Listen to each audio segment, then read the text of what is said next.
Good afternoon, ladies and gentlemen. I'm about to play a video of why we're here. So don't think that it's live.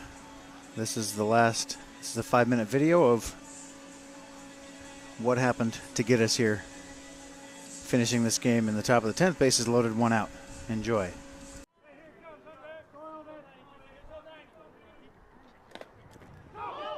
The bunt and the ball gets away on the passed ball. Burning wants a foul ball.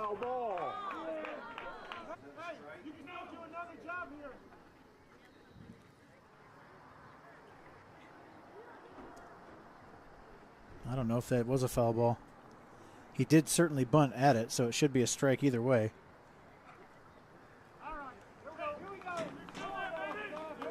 The play stands is called.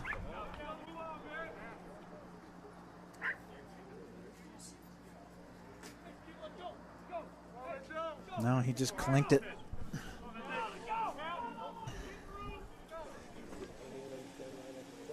Swings and misses. And that should be strike 3. See, that's another one. Strike 3!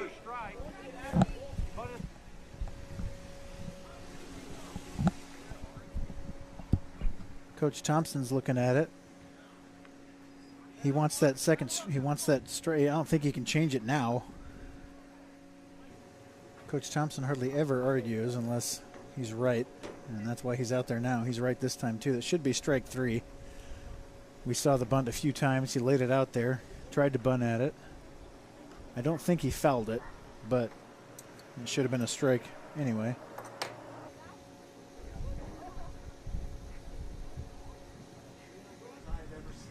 Well, it's not like they can go back. Hey, do you remember 2 pitches ago? Did he leave his bat out there? And then if you said, yes, he did, you can't say he struck out now because the hitter didn't think he had 2 strikes on him, so that's not fair to him either. I don't care, but their coach would blow a gasket and it would be justified. You can't just call my guy out when he thinks it's 3-1. It's this stupid scoreboard, man. We got to get this scoreboard fixed. No one knows what's going on. We're back live. We'll get that to you later. Full count pitch to Stafford. Breaking ball. Misses up, and he draws a walk. Is this Jacoby? Number 6? Designated hitter, number 6, Lucas Jacoby. And Jacoby is batting. Bases loaded, 1 out. Pioneers down 5-4. We're on the top of the 10th. 1 run has scored on the passed ball before the protest and all the confusion. We are a couple minutes early if you just joined us. The first pitch was ball 4. That's taken for a strike on the outside corner. 0-1 to Jacoby. This is his first at bat. He struck out originally a few weeks ago. The original 3-hole was, I can't remember.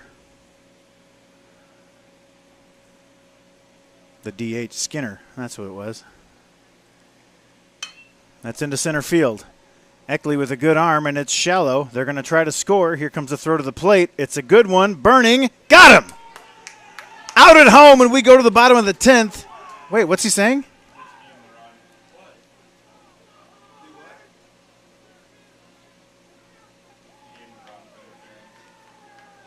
Oh, that's a bad. Oh, my gosh. You got to get back out there and play defense, boys. Are you serious?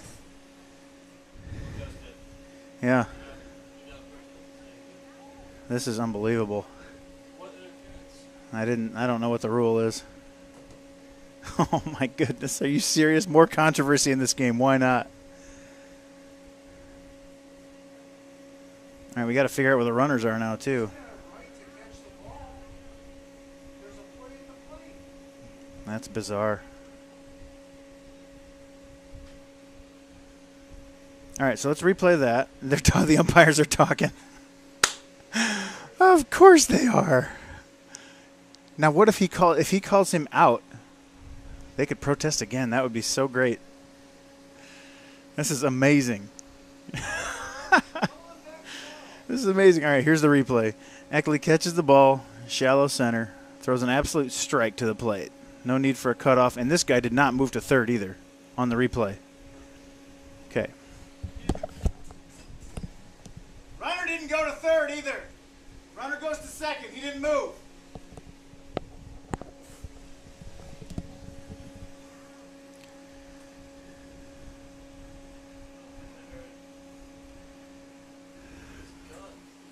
Yeah, all right, here's the play again. Runner not tagging and going to third. He's just standing there on the base. So Burning catches it, tags him out. He's called for interference, which is bizarre. Safe at home, runner goes back to second.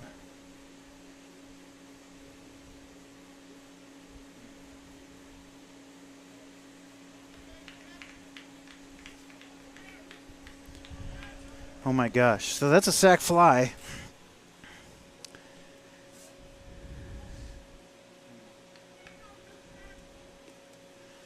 So it's 6-4.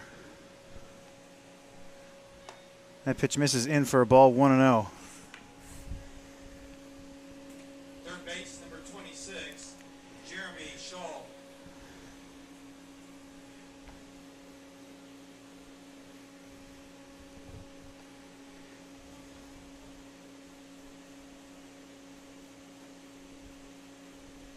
Scholl at the plate. He is 0 for 5. That pitch misses inside, 2-0.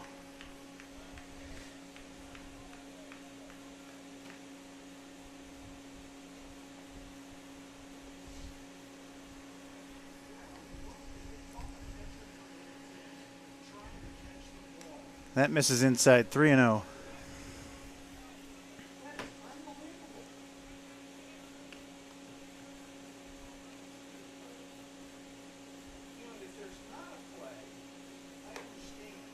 That's taken for a strike, 3-1.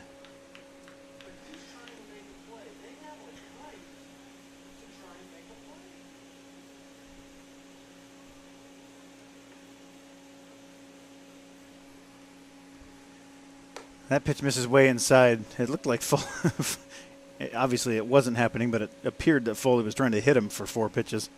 Bases loaded, 2 outs now for Rice, who's 0 for 1. He flied out to center in the 9th. Shortstop, number 25, Jordan Rice.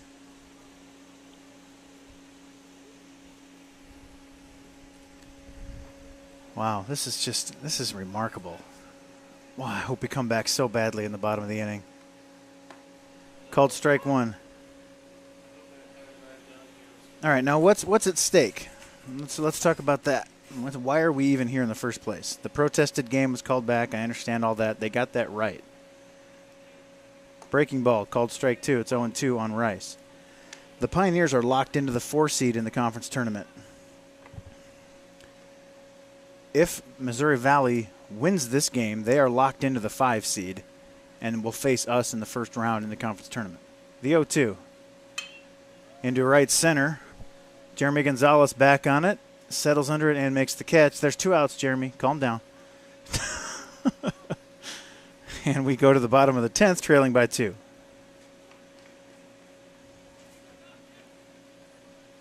Two runs, 1 hit, no errors. There you go. You got it. 2 runs on 1 hit. And as we go to the bottom of the 10th inning, Vikings 6, Pioneers 4.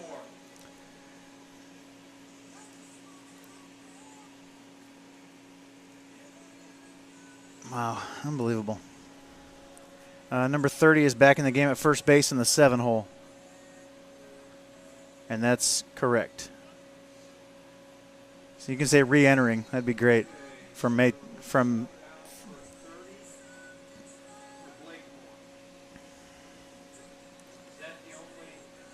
Is the pitcher White? The pitcher, I think, was 13 warming up, and that should be White. Okay, that's what I have. And Tills took him deep originally.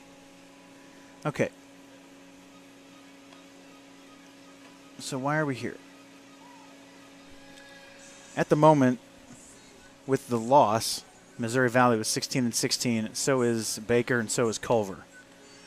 And all of that tiebreak to determine the 5 seed. At the moment, Missouri Valley would still have won that tiebreak and been the 5 seed. there is a slight chance that they would get bumped depending on the outcome of some games that are being played today, Peru State and Benedictine. Because one of the tie breaks is your record against teams in the tournament. And we don't know all the teams in the tournament yet because Peru State still has a chance of not making it. Or making it, I don't know where they sit now. It's between William Penn and Peru State. So that's the last team in, and that changes things based on their record. So basically they're playing, if they win here, which, I mean, they're in good shape, up by 2 in the 10th. If they win, then they're solidly in the 5 seed, and they play us on Thursday. If we come back and win this game, so they lose it again, they're at 16 and 16, they still might be the 5 seed. That's likely. But it's possible they drop to 6 or 7 as well. So it's just a strange little reason we're out here. And Logan Tills has a home run wiped off the board because he hit a homer in this situation in the first game. But we were only down by 1 that time. Leading off the bottom of the 10th for the Pioneers, designated hitter. Oh, do it again, Logan. Logan Tills. It was a 3-0 count, and then 3-1, and then a foul ball, another foul ball, and then he went deep. So it was a long at bat, and he went deep against the wind to tie this game a few weeks ago. Can't do it here. First pitch to him, misses away, 1-0. So the Pioneers trail by 2. We're in the bottom of the 10th.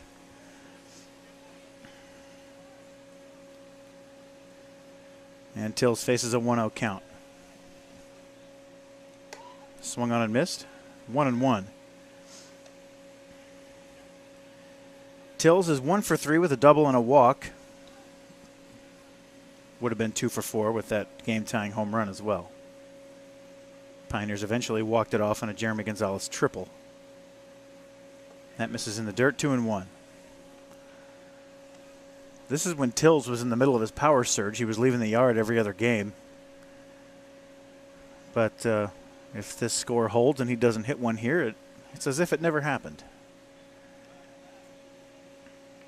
That hits him in the foot. Tying run comes to the plate. Of course it does. So Logan Tills' slugging percentage takes a hit. But other than that, same situation. Jason Jones, in the bottom of the 10th a few weeks ago, walked. Jason Jones. He walked and scored. You can leave it straight up, Hunter. Oh, yeah. See, that's what we need here. We need him to break Ben Allison's home run. Oh, my goodness. Stay close to the base as they try to pick over to Tills. He's back safely. Jason Jones is sitting on 15 home runs at the moment, tied for the all-time single-season record. That pitch misses up, 1-0. I think he walked on 4 pitches in this spot the other time. And then strikeout, triple, won it for the Pioneers.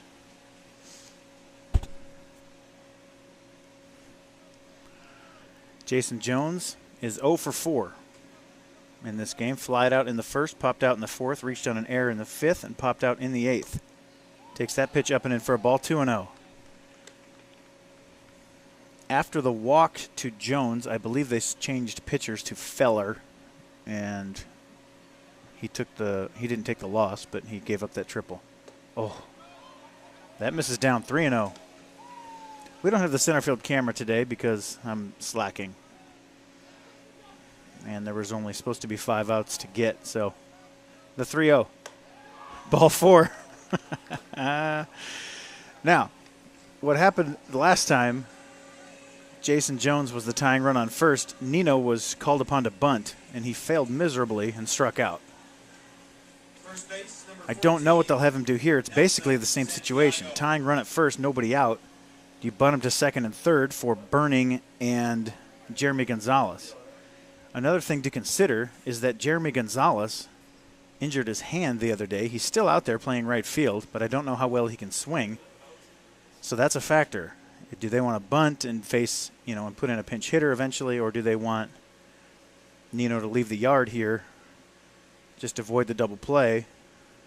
Avoid a double play, leave the yard, and let's go home with another victory. Unbelievable.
Hello.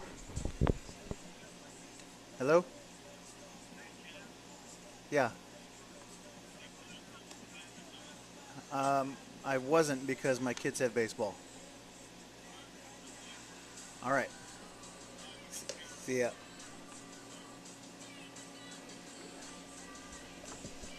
Who's the pitcher, Dennis? What's his number? 12. Same guy? The first time? From the first time? Feeler, it is. 12, Jonathan Feeler. So Jonathan Feeler to face Nelson Santiago, who struck out bunting in this situation a couple weeks ago. Tills at second, Jones at first. Nino to the plate.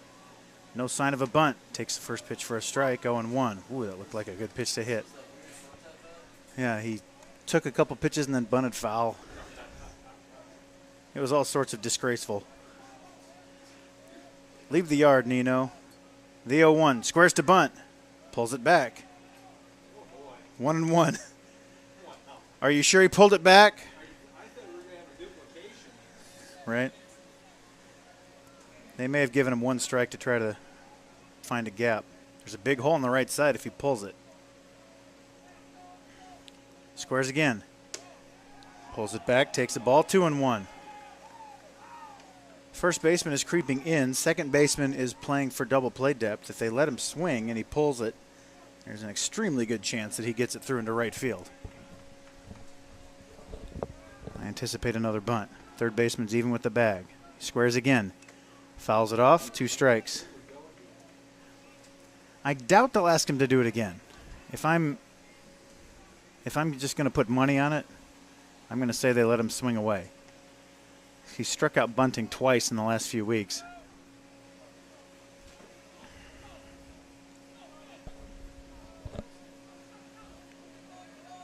The 2-2. Misses outside, full count. It wouldn't be totally insane to send the runners here to stay out of the double play. But if I'm betting, I say we don't do that. Tills is not a typical base stealer of third. And the full count pitch. Fouled off into the parking lot. We'll do it again. Bases first and second. Full count. Nobody out, bottom 10. Pioneers trail 6-4. There was controversy in the first game, and there's controversy in this one already as interference was called on that sacrifice fly for the 6th run. Interference on Burning. It was a perfect throw, and he would have been out. That misses outside. The bases are loaded. Robert Burning in the 5 hole. He's been moved up to 4th since this game had gone final. He's been on fire lately. And he bats with the bases loaded, nobody out. Catcher, Bottom 10, Pioneers down by 2. Robert Burning.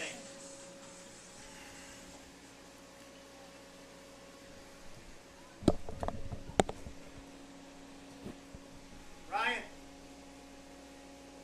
Nino's done. Got it. We're going to pinch run for Nelson Santiago, and that's the second time that's happened to him, so he's out of the game. He can't go back in. Running at first base for the Pioneers, number 22, Austin Serena. Austin Serena comes in to pinch run, and he is the winning run. If he scores, it doesn't matter. But if we tie it and continue, we'll need a first baseman.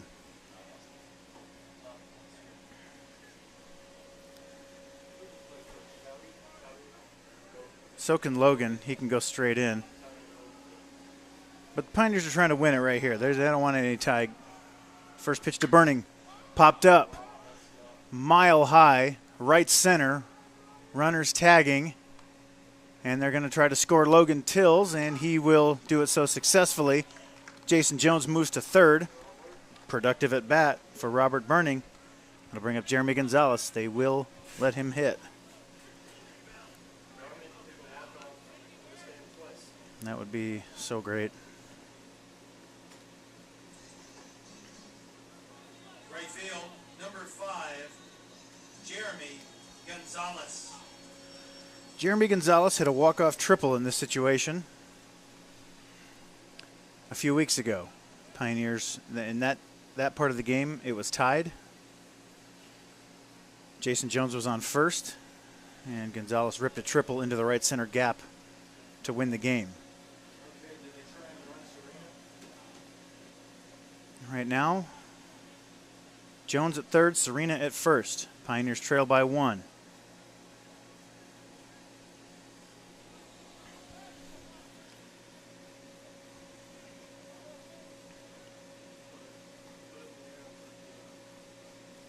Time is called. Carter goes out to talk to Feeler.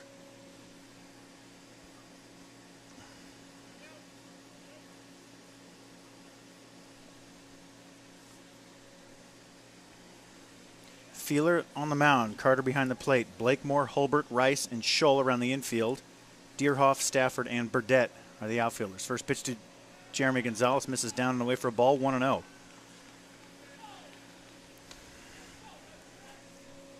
Good speed aboard. Jones can fly at third, Serena can fly at first. Jeremy Gonzalez runs well at the plate as well.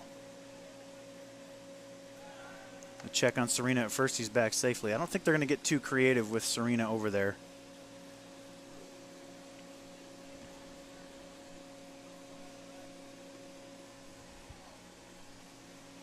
The 1-0. That's ripped into the right field for a single. Tie game. Serena to second. Gonzalez ties it. And the game continues. Oh, that's about right. I couldn't find the word right field.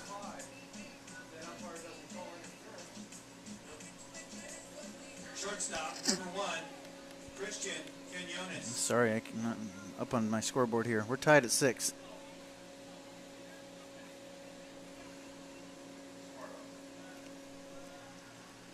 Christian Quinones with a chance to win it for the Pioneers. The first pitch to him, taken for a strike down the middle. It's 0-1.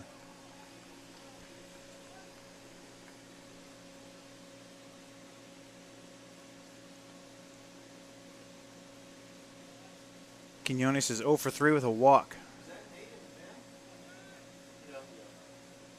Little chopper towards third, foul. Nate Miller warming in the Pioneer bullpen. He got the victory in Game 4 at Evangel. And what was interesting about that is that his parents didn't get to see him get that victory. There was no video streaming and no game film, no nothing. If he gets in this game, we got you covered, Millers. But we kind of hope he doesn't make it in the game. Let's win it right here. That misses down. 1-2 to Christian Quinones.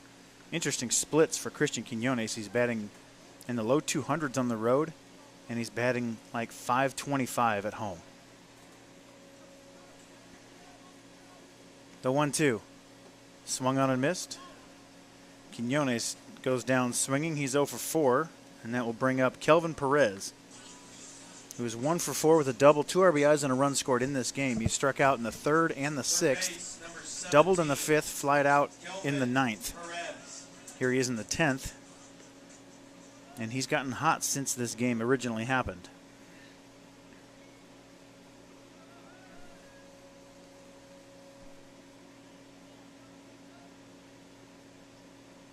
Into center field, base hit. Here comes Serena around third. The throw to the plate. Not in time! Pioneers win it again!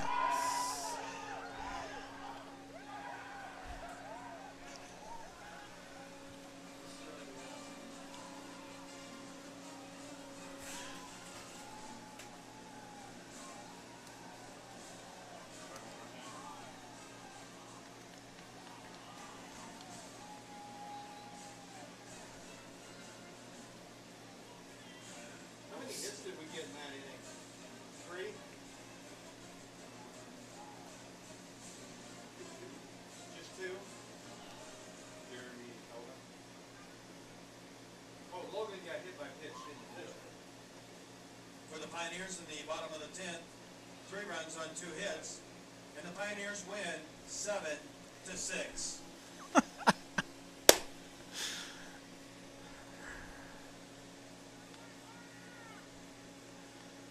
Oh. And it's the same pitchers of record and everything. Is White the losing pitcher or Fielder? Whoever put on the winning run, Nino. Who pitched to Nino?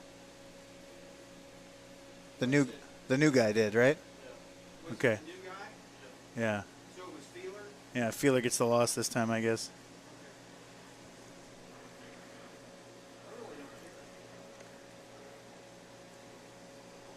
It's just unbelievable. And you know, if they finish in the 5 spot, we play them again on what, Thursday? Yeah. Oh, okay. It's not Tyler White. It's Feeler. I don't know his record. Let me check. Well, Pioneers win. We'll see you Thursday, folks. We will have the entire conference tournament done right here on MNUsports.com with the center field camera and all that good stuff. So, come on out to Joplin if you can't make it. You'll have to pay for the video streaming. Once again, Pioneers win it 7-6 in 10 innings. We'll see you in Joplin. Love you.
For anybody still watching, I'll show you why we're here. I'll finish that video I played earlier.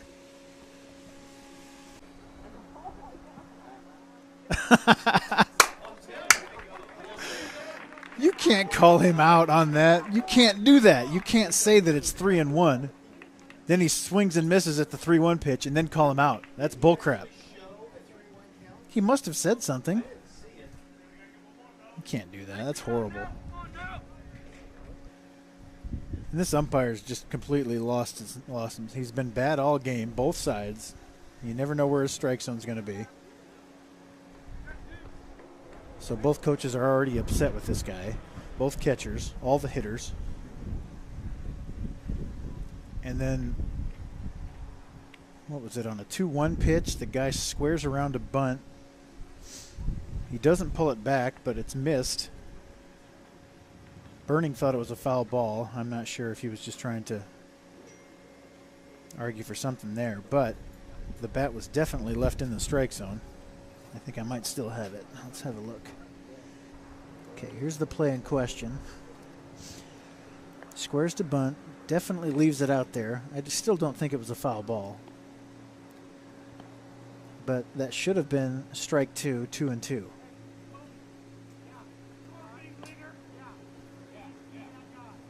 The ump didn't call it that. He called it a ball, so it's 3-1.